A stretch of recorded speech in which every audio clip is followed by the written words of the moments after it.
Hi, my name is Natasha Hatherall. I own Tish, Tash Communications. We're one of the leading communications agency in the Middle East. We now have 3 offices in Dubai, Saudi Arabia and the UK. And in just under 12 years, we've grown to be, we've won many awards and we've grown to be a real force to be reckoned with in the industry. Everyone calls me Tash. No one really calls me Natasha, apart from my parents when I've been bad. Yes, even in my 40s. In terms of me, I think it's honest to say that I never expected to be where I am today. I believe that life has a way of getting you to where you need to be, even if it is a little bit unexpected. For me, I'd had a really big corporate career, and after a long time working in the UK and the Middle East, I thought I was going to freelance and go to yoga and have all this spare time when I set up on my own nearly 12 years ago. Fast forward, and we have over 50 amazing women in our team, over 100 clients we represent in the region, and it's more beyond my dreams of anything I ever thought I would achieve. But that's one of the reasons why I love Dubai and the UAE, because anything is possible, the opportunities are endless. And I'm super grateful for everything I've been given here. In terms of me today, when I started out, I just wanted to do good work for people. Did I think that I would be an advocate for women in the workforce and an advocate for women's health? It was never my plan, but now I think Polly, my managing director, and we realised how workplaces weren't really delivering to women in the working environment, and that was really holding women back. Ultimately, if we really want to look towards giving women equality, and being able to stand side by side our male counterparts, our differences need to be appreciated and recognised. And hence, I've made it my mission business-wise to create an environment where women can flourish, their differences are understood, and we provide an environment where that's all possible. And obviously a big part of that is focusing on women, what makes them different, their health and their needs. I mean, sometimes I don't feel so unstoppable, but I think that's part of the journey. And I think for me, learning, I think sometimes it can seem overwhelming, and you think, okay, I'm just one person, what difference can I make?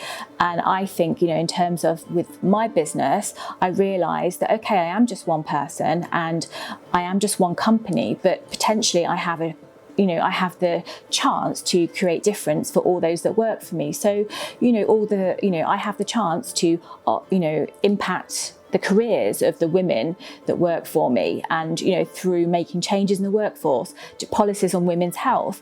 And so I think to me, realizing that even a small difference can create a change. And then a lot of the things that we've done in our business around true flexibility for working women, and flexibility for everybody. So a lot of my team, they have agreed work hours where they drop their kids at school, then they leave and go and do pickup, and then some of them just work the mornings, others they'll go home and carry on working, or they'll work some of the evening. We've adopted working hours to meet the needs of their lives, and so they can have a family and they can have children.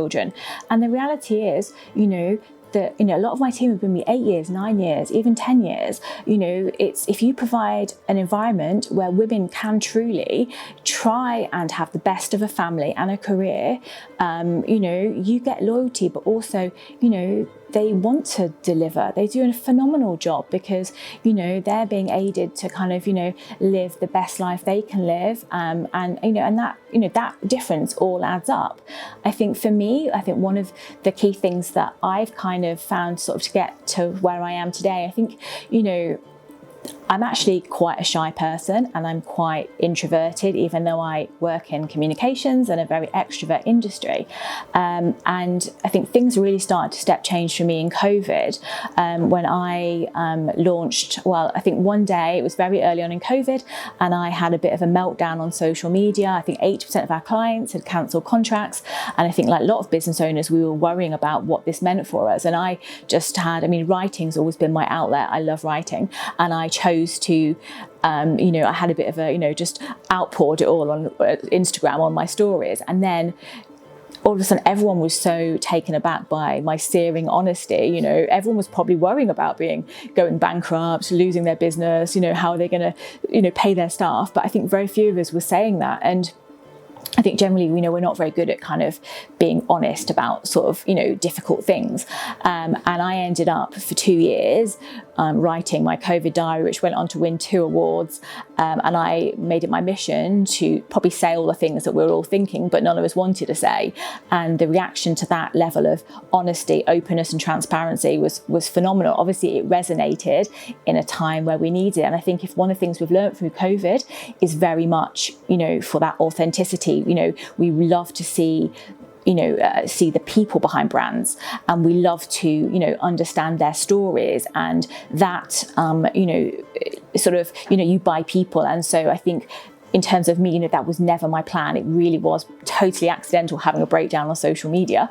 But I think it really resonated with others, be them business owners or employed, because it was good for them to see obviously how, you know, how the reality was. From there, I've kind of become a bit of a voice for open sort of an honesty, and I've gone on to share a lot of other things about, you know, my life, be it, you know, mental health, which obviously was very tied to COVID, but also, you know, the reality is a lot of us are kind of, you know, struggling with mental health, you know, pre-COVID and after. I've also shared very honestly about the loss of my daughter at birth, which obviously was, you know, it's something that I wouldn't wish anybody to go through, but it really is. It's been very life-changing for me, as you can imagine. You know, I've also, you know, then talked about ongoing, you know, we've done lots of IVF. I've talked about IVF. I've talked about fertility. And now, obviously, I find myself in a situation where perimenopausal, having no living children, and that's a new journey too. So for me, this is the conversations we're all having with our friends and our colleagues, and I've kind of made it my mission to really let's talk about the things that really affect us as women. You know, it is like we're all just trying to juggle work the best we can. We're all, you know, trying to have the best health we can. But the reality is, it is, you know, it's a busy world. It's overwhelming. You know, you throw in like the overwhelming world of social media and digital as well. And I think we're all doing the best we can in a very, very cluttered world. And I think, you know, I've just chosen to, you know, try and be a voice that shows people that life isn't perfect. We're all doing the best we can. And, you know, you'll end up in situations that you never ever think you're going to be in. And yeah, like, you know, you don't always think you're going to get out of bed again or, you know, take another step, you know, because it's so bad, but, you know, you do. And you end up on a different path, and, you know, and you do find where you're supposed to be. I think, being honest, I've not always put my health as a priority.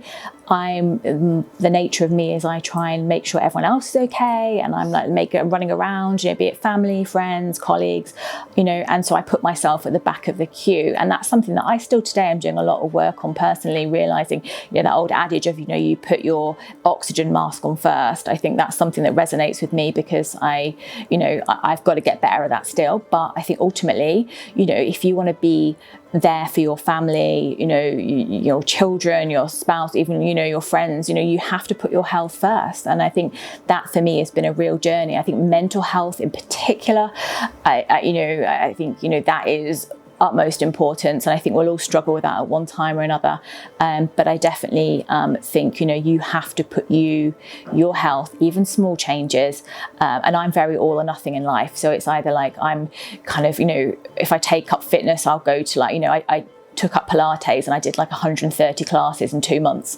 and, you know, versus I've kind of had to then rein myself back, thinking, okay, Tash, you don't have to do 130 classes in 2 months. If you go twice a week, that's good enough. So I'm trying to be a bit less all or nothing, and just, you know, twice a week is, you know that, I just get moving generally. So I think small changes is the key for health.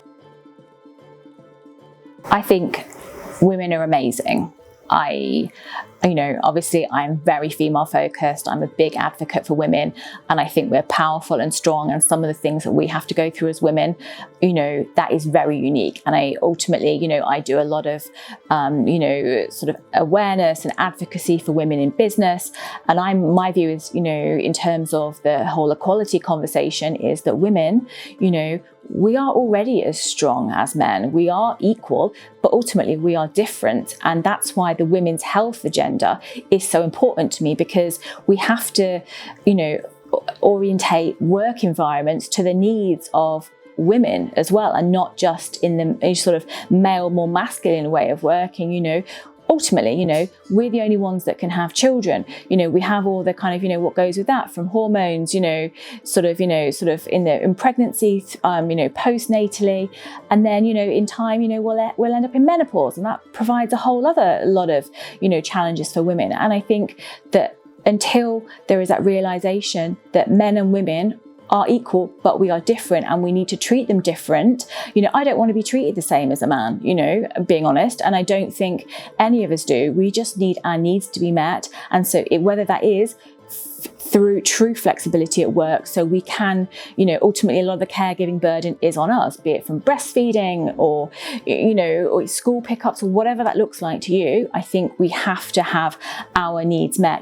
For example, we were one of the first companies in the Middle East to launch our policies for menstrual leave and menopause leave, and also fertility leave. And the reason I did it, it provoked a lot of headlines and a lot of chatter at the time, is because I wanted to have meaningful conversation around this, because it is what matters. It doesn't mean that we're all going to sit at home for 5 days having a period. It just means that we have that flexibility. If we're having a really, really difficult time of the month, we can sit in our pajamas. And the reality is probably 2 of my team take a menstrual day of leave a year, but they know they can do. They know that if they're really having a difficult time, they can work at home in their pajamas, or there's no pressure. They don't have to answer questions. They log it on our HR system, and it is what it is. But the reality is, how many companies are actually doing anything like that? And actually, or they're saying they're doing it, but they're not. Then you're questioned so much. You're made to feel so bad, about taking any extra leave. It's like, I don't want to answer questions. I believe if you don't trust the people that work for you, don't employ them. I think if you create an environment where that trust is given, and true flexibility, and they know that you have their back and you understand their needs and why they're different, then the rest, company performance follows. You have staff loyalty and all these things. And that, to me, is why I really chose to focus on women's health. And in a very extreme way, only I have over 50 women working for me. We don't have any men. And it isn't because we don't love the guys. We very much do. But ultimately, I wanted to show that an environment that's created with the needs of women in mind can flourish and be at the top of its game. And that, I feel, we really are, from the amount of awards we've won, the caliber of clients we have, and the number of accolades. And, I feel, it wasn't my path, but I really feel like this is where I'm meant to be. I think for me, women's health broadly, obviously, is a passion area of mine. And I think the more I've looked into and done research, there's so much we don't even think about. I think for me, obviously, your life experiences dictate, I think, where, your passions and what where you want to kind of put your energy. And I think for me, losing a child is something that I could never have comprehended, and that's an area where I've ended up I've ended up playing a really significant role in the community. We're now about to organise our first, it's our 3rd year of organising Baby and Child Loss Awareness Day in the Middle East. 3 years ago, when we started it, it was 4 or 5 communities that came together, and it was something that it's been done around the world, but the idea of doing it in the Middle East was a little bit kind of controversial. We didn't know how it would be received, but ultimately, so we chose to do it as a full day of sessions online.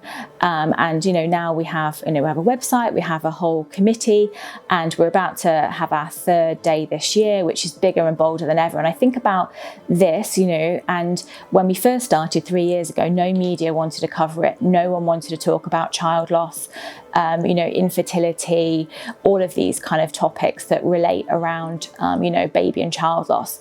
In the 2nd year, I think we had 8 media did features and covered it. So I think little by little, the more we're talking about it, the more we're putting it out there, however comfortable. Like, I mean, child loss is probably one of the most uncomfortable topics you can talk about. I guarantee you it's the worst conversation killer ever.